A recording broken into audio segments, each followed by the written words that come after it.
Hello, gunfighters, well-armed citizens, members of a well-regulated militia. Appreciate you tuning in to Gunfighter Life, where we talk about gunfighting the right way, Judeo-Christian values with God at the center where he belongs, and real-world, first-hand experience. If you're listening to this and you want more, all I'll say is your one-stop shop is goodshepherdtraining.com. Today is part 2 of a fun subject, truck guns. We talked about that and kind of how we got to where we are with truck guns and the best truck guns of today, what a truck gun is. This episode is going to be more on fine-tuning or optimizing your truck gun. With that, we'll plug in the bio. If you want to skip it, skip around 3 minutes and 45 seconds from where it starts. First and foremost, I am a servant of God, preacher, a fisher of men. God is number one in my life and everything that I do, and this podcast is no different, and I don't apologize for that.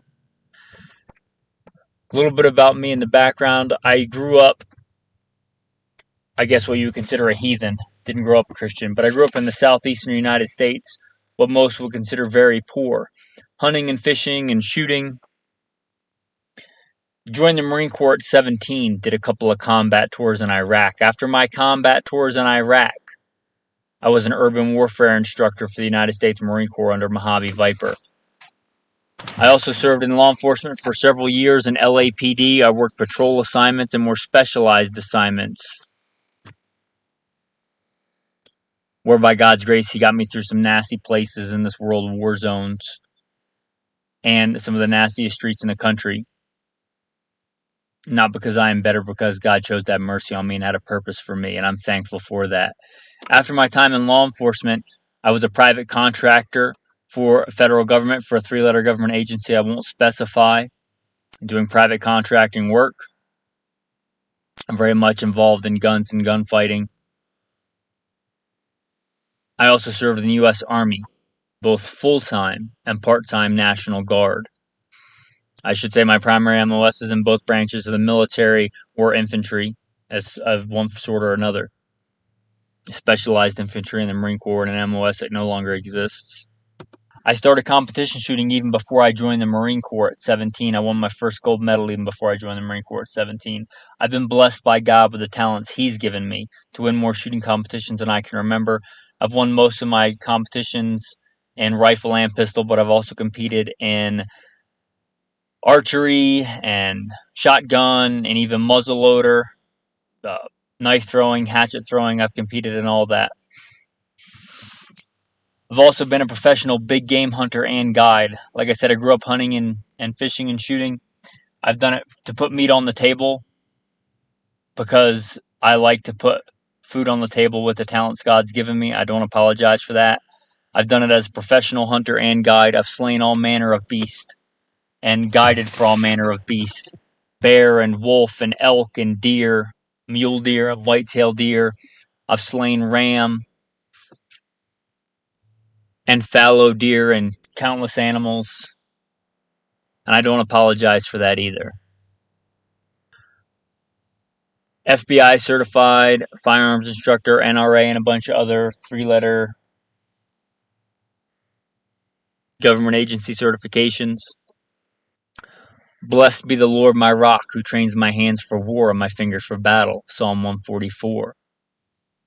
I've been blessed to be the commander of a tactical team, an SRT, special response team, in a large metropolitan area, where our primary job was to stop active shooters. But again, first and foremost, I'm a servant of God, called by God to share the good news, preacher, a fisher of men.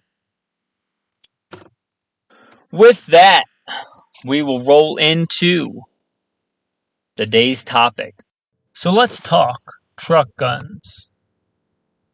Modern truck guns and some of the best choices. We laid out the argument that the AR-15, the pistol caliber carbine, the shotgun, and the AK-47. So how do we optimize these as truck guns?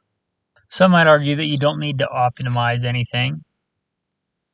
That, let's say, your semi-automatic M4 clone with just iron sights is fine. And I would say that's a valid argument. Certainly a step up in firepower and range over, let's say you're carrying a Glock 19. It's certainly a step up from that. Doesn't mean we can't optimize it. I'm talking as a man who loves iron sights, but optics do offer a distinct advantage. So I think the best for a truck gun is going to be a good, robust red dot sight. I'm talking red dot sight you can drop, you can bang around, it doesn't lose zero.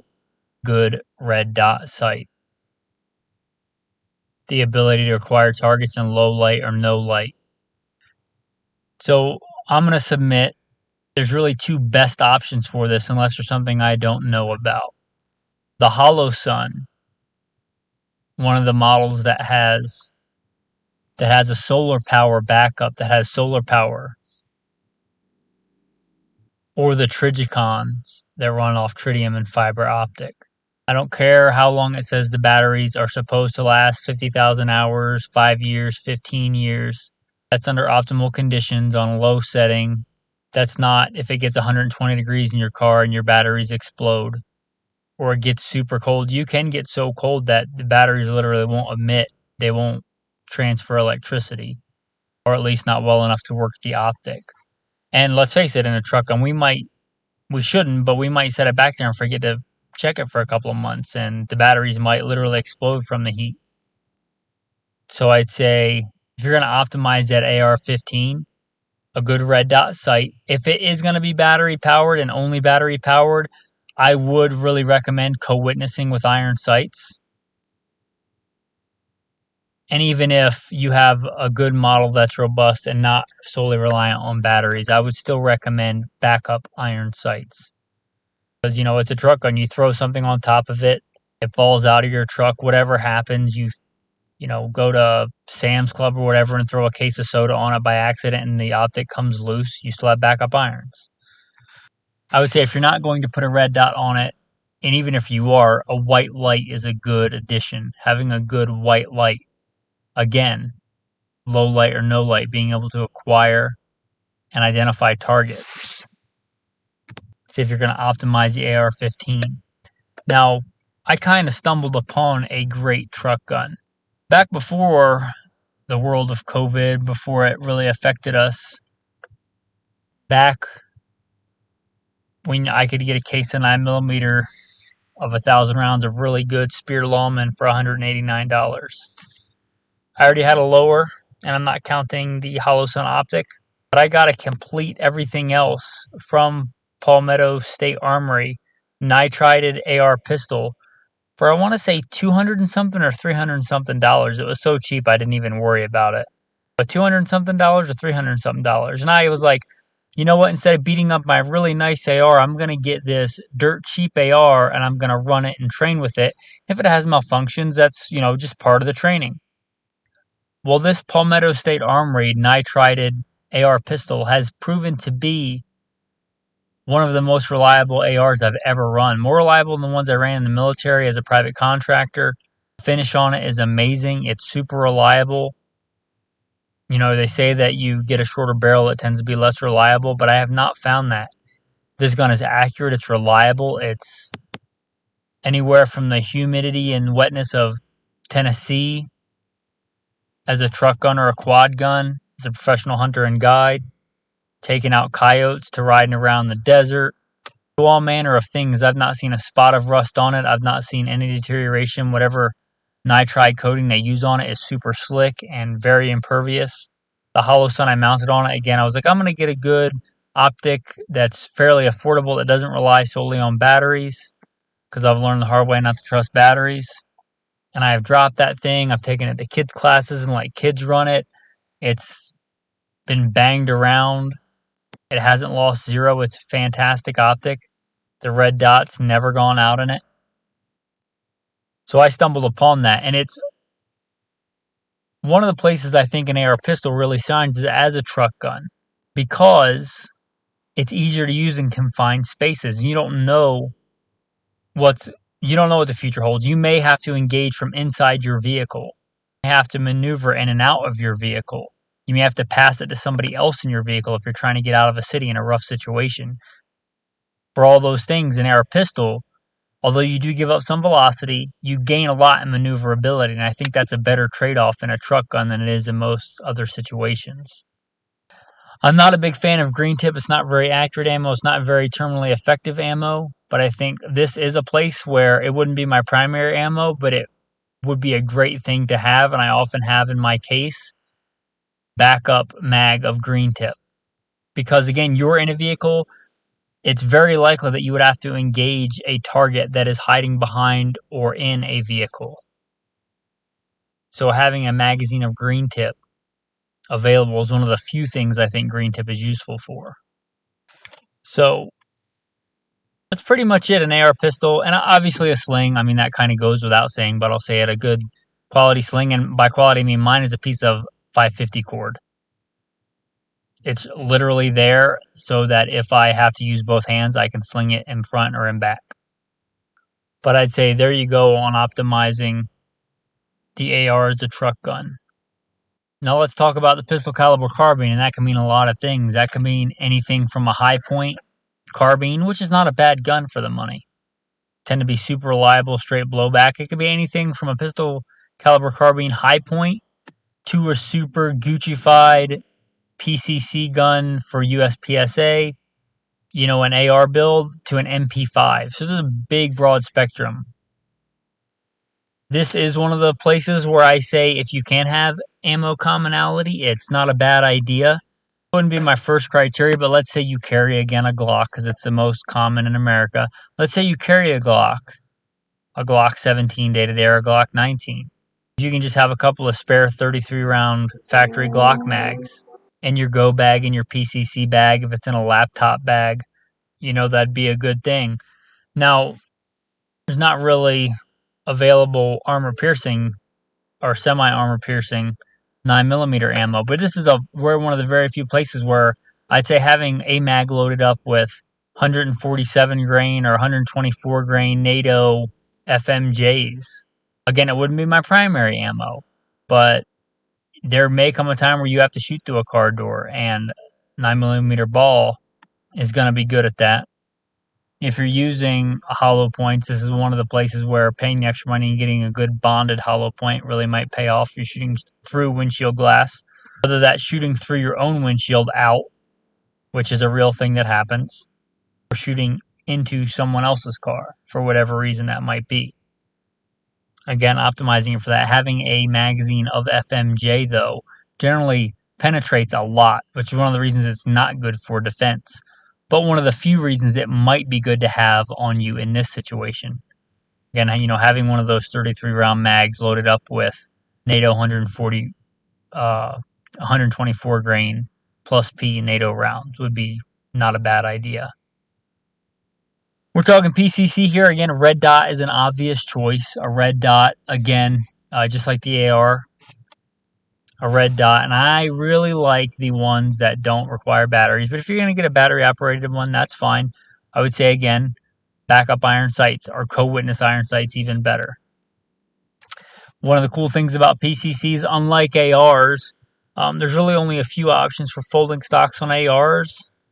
I don't know that I like any of them, but generally a PCC, a lot of them are made with AR style stocks, or even if they're not, like a SIG MPX, they don't require that buffer tube, which is why you can't generally fold a stock on an AR like you can as easily on an AK.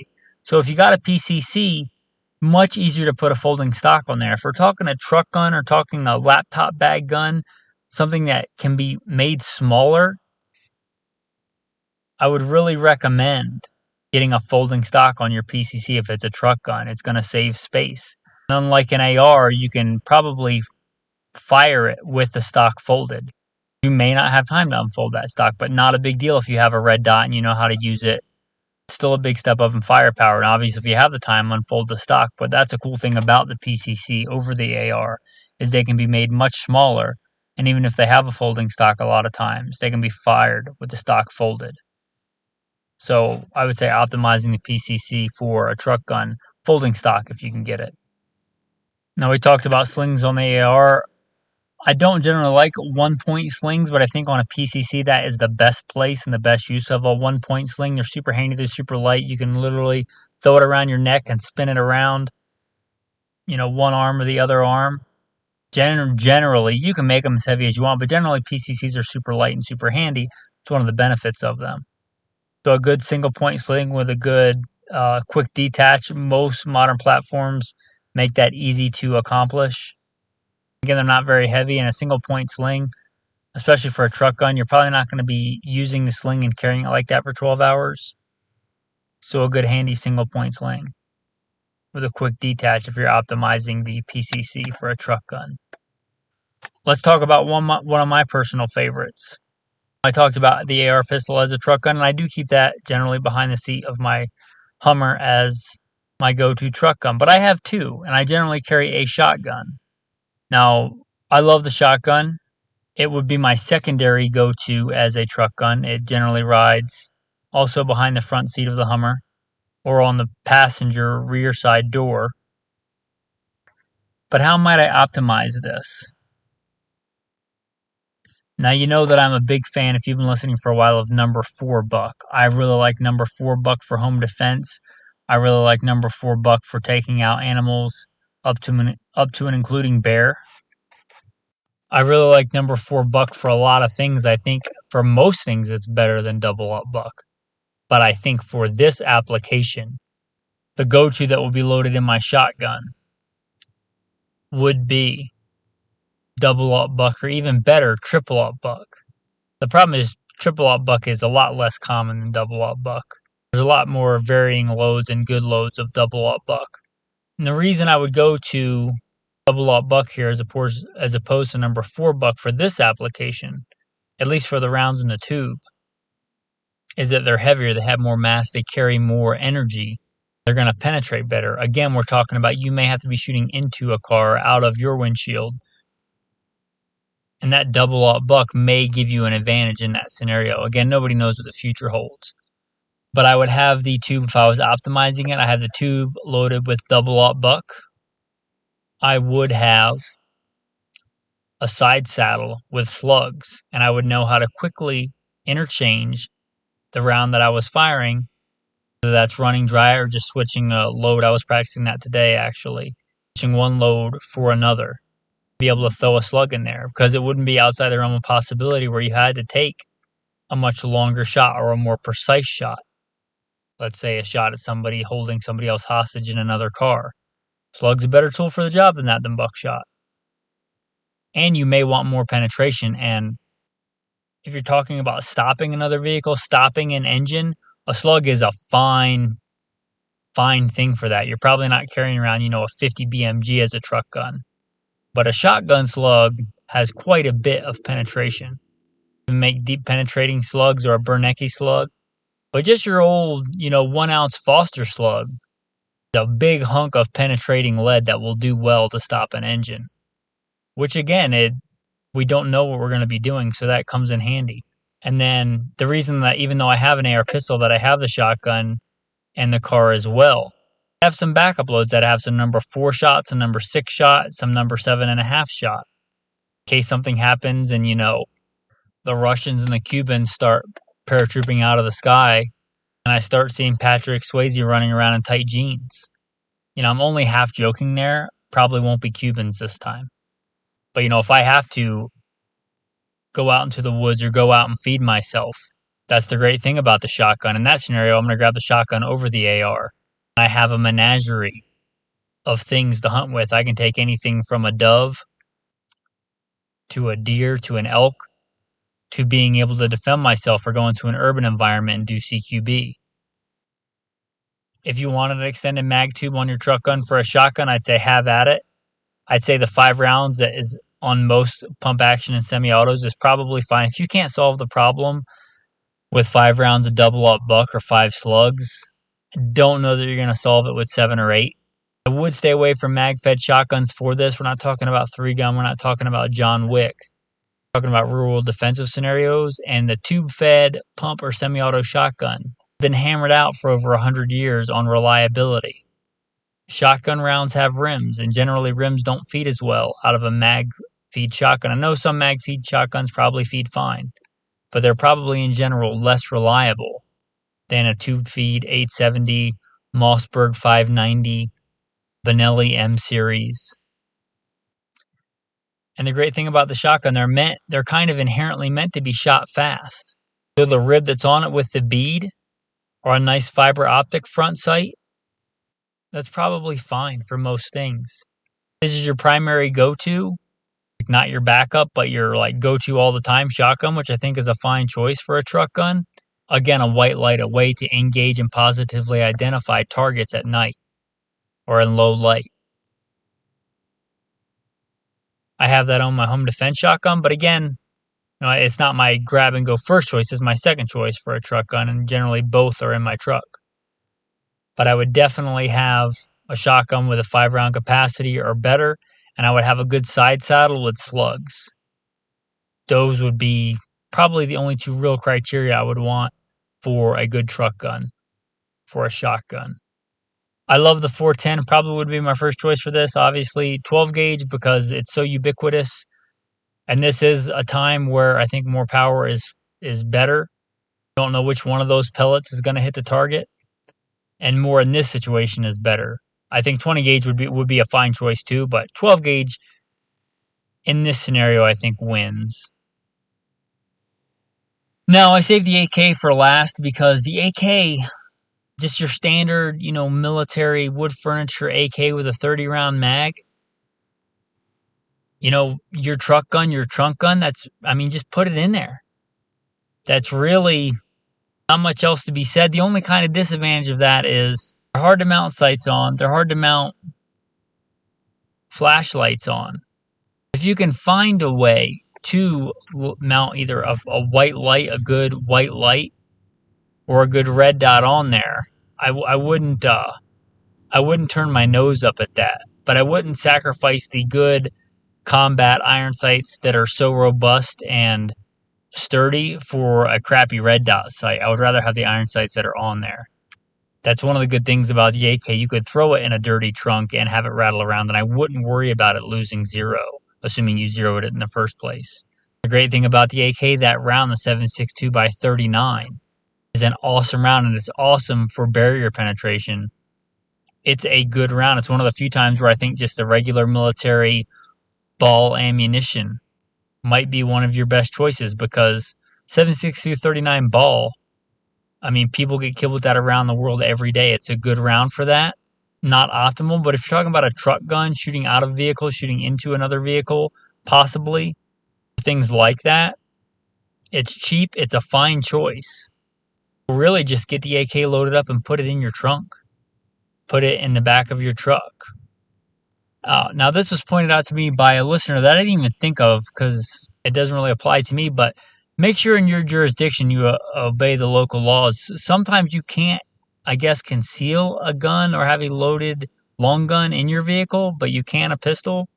So obviously obey your laws, but if you can just have a loaded gun, long gun in your trunk or behind your seat, there you go. Or some places you have to read very carefully, because in some places loaded, you can have a magazine in and no round in the chamber, and it's still unloaded. It doesn't take very long to rack an AK. You can probably do it while you're getting it out of your trunk and not lose any time. It doesn't take very long to pump a shotgun. Again, you can probably do it while you're getting it out of your vehicle, while you're retrieving it. I got some good feedback from one of the patrons. If you want to be a patron or check out some of the stuff on Patreon, again, goodshepherdtraining.com. Speaking of that, and the person that pointed that out to me, that patron sent a message. He wanted to remain anonymous for this, but here's what he says. I enjoyed the truck gun topic. My truck gun is a Galil Ace pistol, 8.3-inch barrel, a rugged micro 30 suppressor, and a small red dot. It fits in a normal backpack, so it is a great grab and go package. Folded length is short enough that it doesn't stick out. Don't share my name on that one. One thing that is cool about this is that Many states, mine included, allows for a concealed handgun carry, but not a rifle. A pistol with a brace qualifies where a carbine would not. The new regs from BATF might force a change on that, but for now, it is a good thing. And I will second that. I really like the Galil Ace. The Galil Ace is awesome. It is my go-to AK. I don't own one anymore. One of the guns I sold, I kind of wish that I hadn't. I've said many times, and I'll say again, I'm not a gun collector, I'm a gun fighter. And I have so many decades of experience in training on the AR, even though you could make a very valid argument that mechanically the AK is a better weapon. I have decades of training and experience on an AR. But for a while, the Galil Ace was also my go-to truck gun, and it was a great gun.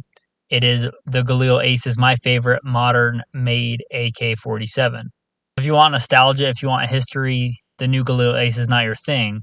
If you want a functional, rugged, reliable, awesome, well-built AK, the Galil Ace, whether it's a pistol or the regular version, they make them in 223, they make them in 7.6239, they make them even in 308. The Galil Ace would be a phenomenal choice. It is a phenomenal gun. It is a very well-built AK. It is a modern AK. It's one that doesn't suffer the normal problems of being hard to mount optics and mount lights on, like we talked about. But this patron really knows his stuff, and that is a fantastic choice. The Galil Ace is a fantastic weapon. With that, men, I hope you enjoyed this episode of Gunfighter Life, got you thinking on how to optimize your truck gun. That being said, the most important part of a truck gun, just like the most important part of CCW, concealed carry, is not having the most newest whiz-bang thing. It's actually carrying it. The Smith & Wesson J-frame you have on you is better than the tricked-out 1911 that you left at home. Whatever you have, if it's a long gun, it gives you an increase in firepower. Have it in your vehicle where it's ready. You know, if all you have is an extra 20 gauge pump use shotgun, load it up with buckshot and put it in your car if it's legal, where you can grab it handily. That's still a massive increase in firepower over, let's say, a Glock 19. If all you have is your grandfather's 30-30 and it's not deer season, you're not hunting with, or even if it is, I guess, instead of leaving it in a gun cabinet at home, keep it well oiled and keep it perhaps in an easy deployable soft case so you don't ruin it if it's your grandfather's 30-30, but have that somewhere handy in your vehicle, assuming it's not your home defense gun. I mean, you have, let's say a shotgun for your home defense gun, and that 30-30 is just laying around in a gun cabinet. You get stuck, somewhere, you're out on a trip and you need that weapon. That 30-30 is a much better option than nothing. With that, the tactical tip of the day. I've been very blessed, if you heard my bio, to do some pretty cool training, as you can imagine. I've done quite a bit of shooting through cars, things like that, shooting at cars with regular small arms with machine guns. If you don't know about the pillars in a car, they're generally in the tactical community referred to as like A pillar, B pillar. But where the doors come together, or where the front door and back door come together in most trucks, most cars, that's meant to sustain a rollover, which means it's pretty thick steel, which means that even most full-powered machine gun cartridges, your 7.62s, things like that, the pretty robust cartridges aren't going to pass through that.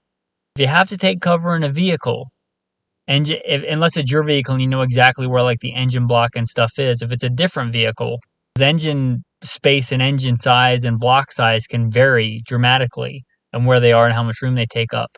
Look at some old cars where they have a giant front end for the engine and the engine takes up a very small space in there. Not a great place to take cover. The best place to take cover consistently throughout all vehicle makes and models is that pillar. It's easily identifiable. It runs generally where the front and back doors come together, right behind the driver's seat, right where the seat belt connects. That is generally your best option for cover in most situations. Again, unless you specifically know otherwise. But your police car and you have ballistic doors like we did in LAPD, like that's an exception. For most cars, that pillar that runs down right behind your head where the seatbelt is, separating the front seats from the back seats, that's meant to sustain a rollover. It's going to be pretty robust steel and a good choice for cover. And hopefully you never have to use that tactical tip, but if you do, it's there. With that, the tactical verse of the day. We're talking about truck guns, which kind of implies traveling. This one is a blessing from Deuteronomy 28, one of the verses by God's grace I get to read every morning. And one of the very small verses in all of Deuteronomy 28 is, "Blessed shall you be in the city, and blessed shall you be in the country." Remember, if you're a Christian, wherever you go, whether it's the city or the country, God is with you and you are a blessed, holy man, set apart. With that, thanks for listening to Gunfighter Life, Part 2 of Truck Guns. I hope you enjoyed this episode.